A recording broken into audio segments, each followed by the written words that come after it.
Hi guys, how are you people?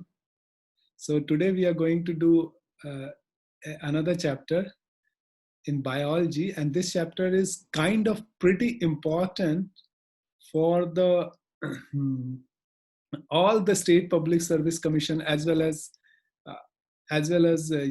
UPSC also. So let's start with this, and let me go to presentation mode. Okay, okay. So hi, so we are going to talk about, I hope my video is clear to you and my audio is clear to you.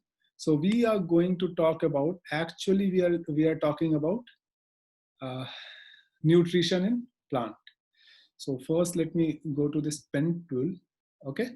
So we'll talk about nutrition in plant, and I'm Dr. Praveen Kumar. I did my PhD, and I have uh, worked in Triple IT Hyderabad, and then worked in Jawaharlal Nehru University for a year.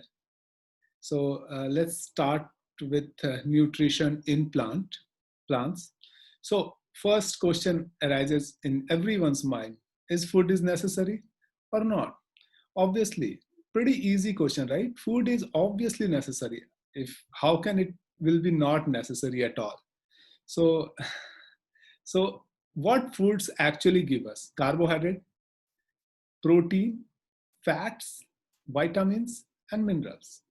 If you'll not get any of this thing, you will have many disease. And if you'll not have carbohydrate, you'll probably die.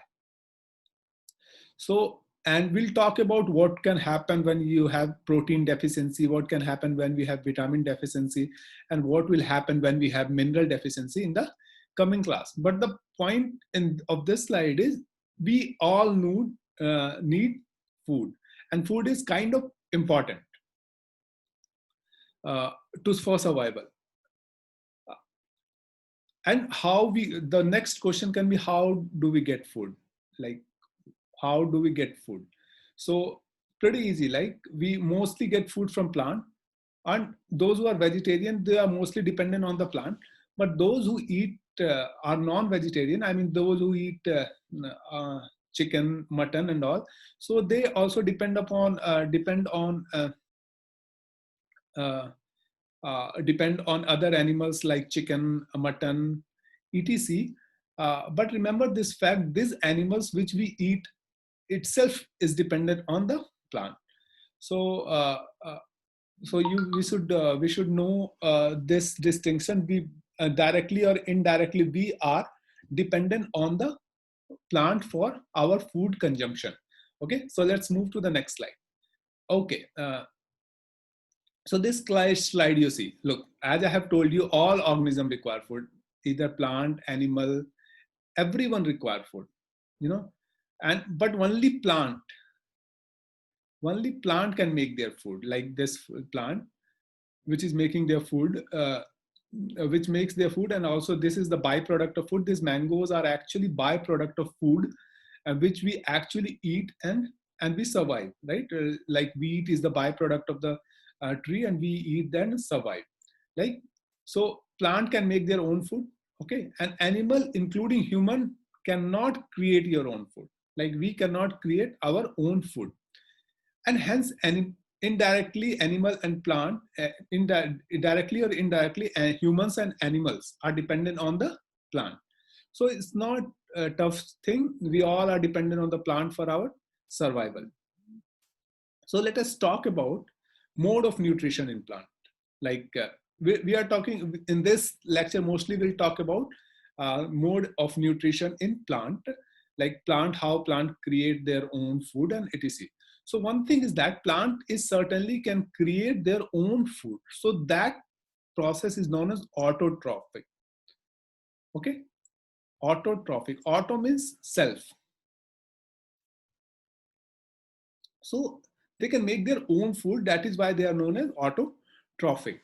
And so if I say what we need, like what we need, what we don't, we know, means plant. What plant needs to produce uh, the food?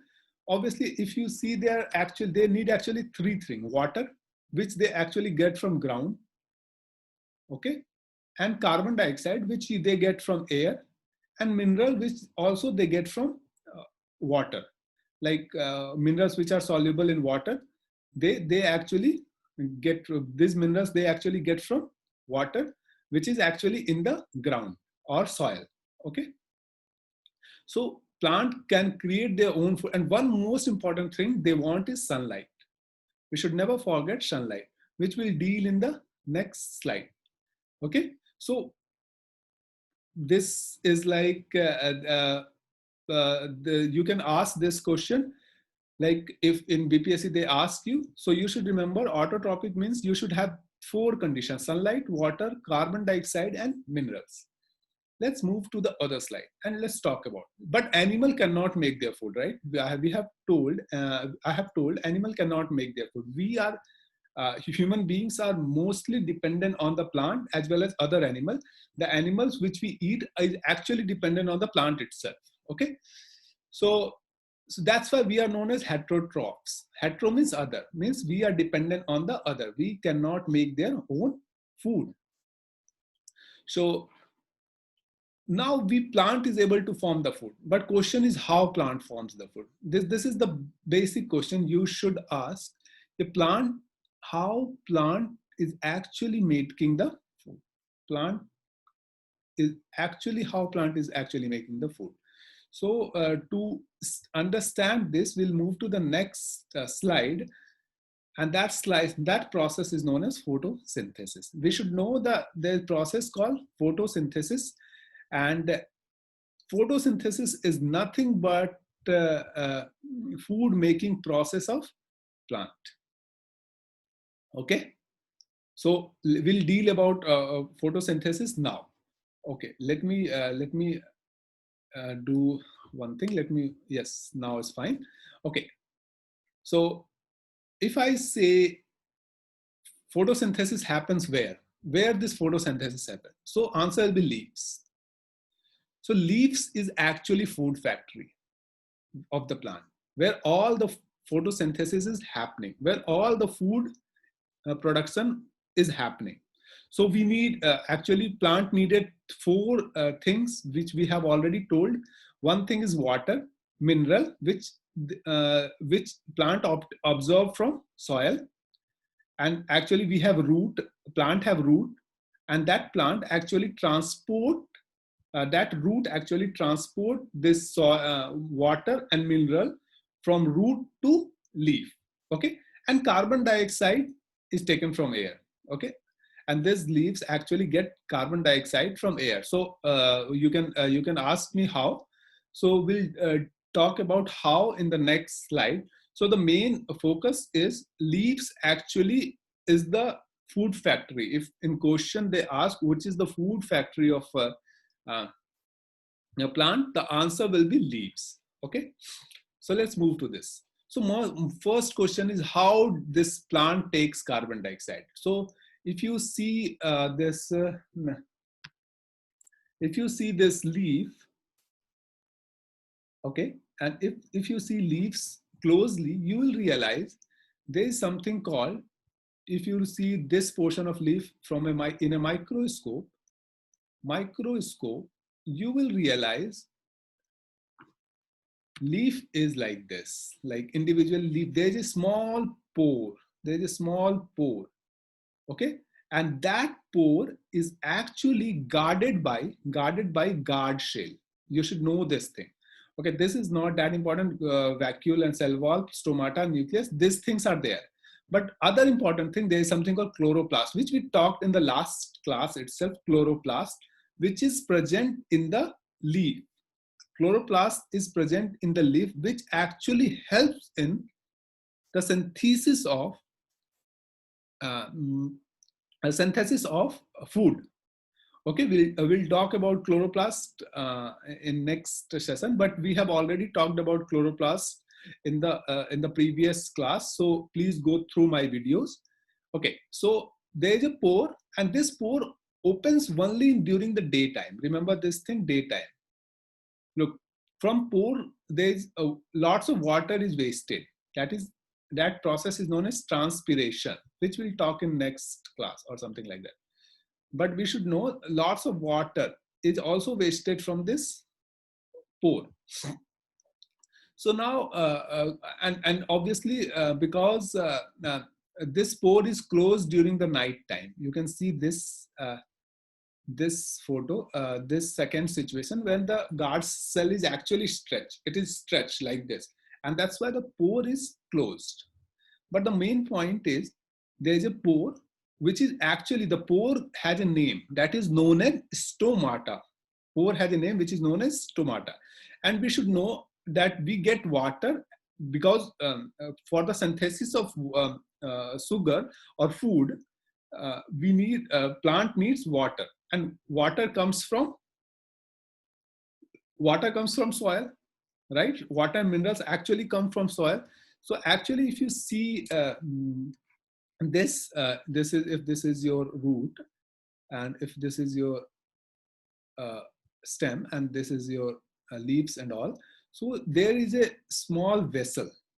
There is a vessel from which water actually comes to the leaves, and that is known as xylem, which, okay, that is known as xylem.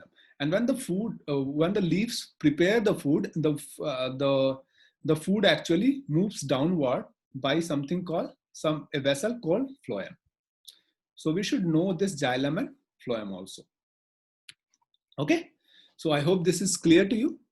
So let's move to the next slide. Okay, so now question is, if you, there's one question BPSC or JPSC or any exam can ask. If you see the chlorophyll structure, there is something called magnesium. Inside the chlorophyll, there is something called magnesium. You should remember which mineral is present in chlorophyll. That is magnesium. Okay. And so what happened? This leaf has chlorophyll, and because of this chlorophyll, leaves are actually green. So this leaf's chlorophyll get the sunlight energy. That sunlight energy.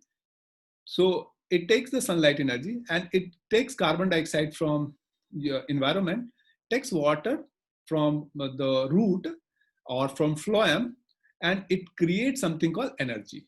It creates something called energy, that is, it creates food, right? Food in the form of starch. Actually, starch is nothing but carbohydrate. So, starch is actually, they create glucose, and glucose further get converted into carbohydrate. So, right, we need, so you should remember in exam if they ask, so what all thing you require for the production of food or the production of glucose, like what all thing plant require for the production of glucose. One is certainly carbon dioxide, one is water, and sun energy. You should know sun energy. Without sun energy, there's chlorophyll cannot process or form the food. And chlorophyll is present in the leaf. So leaf is the storehouse of, leaf is the kitchen of food product. Leaf is the kitchen of plant. Some sort of kitchen where the food production happens. Okay. So, and this process is actually photosynthesis. The production of starch or glucose, which further get converted into starch. This process is known as photosynthesis. So if you want to write an equation, it's pretty easy, like chlorophyll plus sunlight plus carbon dioxide plus water, which will get converted into starch or glucose. Okay. So solar energy is captured in leaves and stored in the plant in the form of food. So basically what is happening, this is the sun. Sun gives you energy. Sun gives energy to the plant, and that is captured by this chlorophyll, and it get converted into food. Right? So remember this fact, important. And you know, sun is the ultimate source of energy of all living organisms. It's not like sun is the only source of energy for plant, but everyone requires sun energy. Even we require lots of sun energy. Like we require sun energy for the production of vitamin D, which we'll talk in the next later session. Okay. Okay. So let us move to the next slide. Okay. So what will happen when there will be no sun? Think about this. The simple answer will be, if there is no sun, there will be no life. Okay. The simple answer will be, there no sun, if there will be no life. Simple. If they ask you, there will be no life in earth, because a plant cannot produce food, and if plant cannot produce food, it means, very simple, animal will not get food, and if animal and human being will not get food, then obviously everyone will die. So important thing, plant is very, very, very important. Okay. Plant include tree, plant include shrubs, plant include herbs, everything are very important. Okay. So now question BPSC can ask, only in the photosynthesis occurs only in leaf? The answer will be no. No. So I hope you have seen this cactus plant, right? Cactus plant mostly you find in, let me do here. Cactus plant actually you find in the area where there is less water or no water. Okay. Why? And if you see cactus plant, right, this is the stem. And if you see, there are lots of thorn. There are lots of thorn. Actually, if you see, these thorns are nothing but leaves. But actually, they got converted into thorns. The reason being, why they got converted into thorns, because if you remember, I have said that leaves had stomata or pores, from where lots of water, water is wasted, right? Water is wasted. So, but in the desert area, there is less water. So they got adapted in such a way so that leaves has got converted into thorns, and that's why water is not wasted. Okay, water is not wasted in that case. But the stem became green. Why stem became green? Because if there will be no leaf, who will produce food? And stem become green, and this green stem actually helps in the production of food. And this green leaves, a green stem actually do photosynthesis. Okay. Okay, any part of plant which is green stem can carry photosynthesis.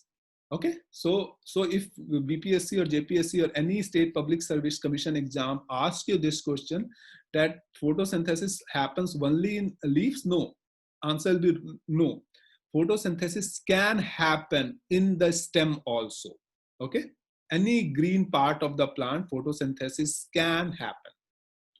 Okay, so what are the process of photosynthesis? So what is the process of photosynthesis? Let's see. Okay, which I have already talked, but still in a better picture. Process of photosynthesis, leaves or any green part of the plant will require what? Sunlight, that is sun energy. Okay, and it will also require what? Carbon dioxide, which they will get from environment, right? Which they'll get from environment, and obviously water, which they'll get from soil, and they'll create sugar and oxygen. Remember this thing, sugar and oxygen is the byproduct of photosynthesis. Okay, and they need carbon dioxide, water in the presence of sunlight, and obviously there should be a chlorophyll.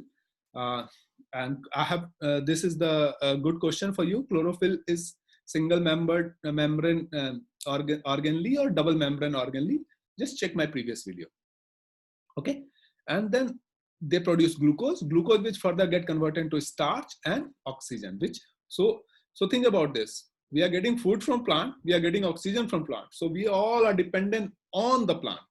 So remember this fact. So that's why plant is very important. And this, remember this equation, very important question. They'll ask you, sometimes they can ask you this question. Okay, so next question will be, have you seen this type of pond? Actually, you might have seen this type of pond where you see the whole pond is actually green, and this is nothing but algae. And you can see if it is green, it means it has chlorophyll. If it is green, it means it has chlorophyll, and it means it is doing photosynthesis. Remember, although this is bad for the pond because water is polluted, but the alga can do. I wanted to show that alga can do photosynthesis. Okay, now synthesis of plant, to plant food other than carbohydrate. So like we need carbohydrate, right? Plant need carbohydrate, but only do we need only carbohydrate? No, we also need protein. We also need fats. We also need vitamin. We also need minerals. Vitamin, minerals, and everything plant get from water. But what about protein? How they produce protein? If you see, photosynthesis cannot produce protein. So what is the process of producing protein? Let's deal with this. Okay. So first of all, this is important question which I wanted to toast, C6H12O6. Right? This is important. This is known as glucose. They have asked many times. So I want you to remember C6H12O6. And Chini is just C12H24O12. Okay, this is nothing but sucrose. Okay, so sucrose, it means Chini. Okay, now come back to, I was talking about how plant is producing protein. Look, protein is a nitrogenous substance. What do we mean by nitrogenous substance? Means agar if you see protein structure, there are lots of nitrogen. So you need nitrogen for the production of protein. So how a plant will get nitrogen? Simple fact, there are lots of nitrogen in the environment. There are infinite number of nitrogen in the environment, right? Nitrogen is present in air, but plant cannot. The leaf unfortunately cannot absorb nitrogen. They cannot absorb nitrogen. But soil has many bacteria. You know, soil has many bacteria which actually converts gaseous nitrogen into soluble nitrogen. So the nitrogen which is present in the environment get converted into soluble nitrogen, and which plant actually absorb. And this process is known as nitrogen fixation. And hence plant makes protein as well as fat by this process. So let me talk about which bacteria the people, this BPSC do ask this question about nitrogen fixing bacteria. So let's talk about nitrogen fixing bacteria for a minute. Okay. If you see, there are two types of nitrogen fixing bacteria. Two types of nitrogen fixing bacteria. One nitrogen fixing bacteria which lives free living. Free living means I am not dependent on anyone. I am living freely in the soil, right? They are living freely in the soil. Let me move this. Yes. Okay. They're living in freely in the soil. They are not attached to anyone. I mean, they are not attached to any plant or anything. They're living freely. Unfortunately, you need to remember some of the name of free living bacteria. One is cyanobacteria. Cyanobacteria is actually blue-green alga, BGA. Though its name is cyanobacteria, but it's actually alga. It's known as blue-green alga. Anabaena, this is a bacteria. Nostoc, this is a bacteria. Azotobacter, this is a bacteria. Bijernisia, this is bacteria, and Clostridium. So you need to remember 1, 2, 3, 4, 5 bacteria. Anabaena, Nostoc, Azotobacter, Bijernisia, and Clostridium. Okay, I have problem with this pronunciation with Bijernisia. So you need to remember, and there are other nitrogen fixing bacteria which actually are attached to the plant root. Look, this bacteria, this is nodule, right? You can see this thing in any plant which produces like pulse, any plant which produces pulse, like adhar ka dal, tur dal, chana dal. This bacteria, this plant, if you see, you'll find these nodules. And this nodule is actually nothing but rhizobium. Rhizobium is a bacteria. So look, important question can be, it actually, there's something called mutualistic or symbiotic relationship, which we'll talk about relationship in later video. But remember this thing, if I'm saying you symbiotic relationship, it means, what does it mean?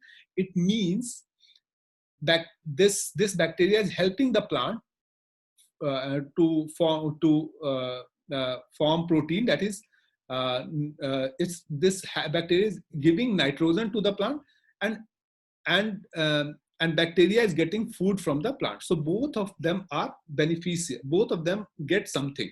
So like dono ko fayda hota hai. So that is rhizobium. Rhizobium is a symbiote. So important question. These things are actually important question. Rhizobium and mutualistic. So guys, this is the end of the video. I hope you like my video. Please do like, subscribe to the channel, talk to your friend, and tell them about this biology. Even I'm creating whole science video. And remember, I'm also creating JPSC paper 2 video. And JPSC paper 2, I'm going to talk about Santhal Pargana Act. So stay tuned. Those who are preparing for JPSC, Santhal Pargana Act, we'll talk about Santhal Pargana Act. In the next video, I'll create 6 to 7 video for Santhal Pargana Act. And then then further, after I finish my science, I'll create history video also. So stay tuned. So bye, enjoy. Okay, let me stop sharing, and then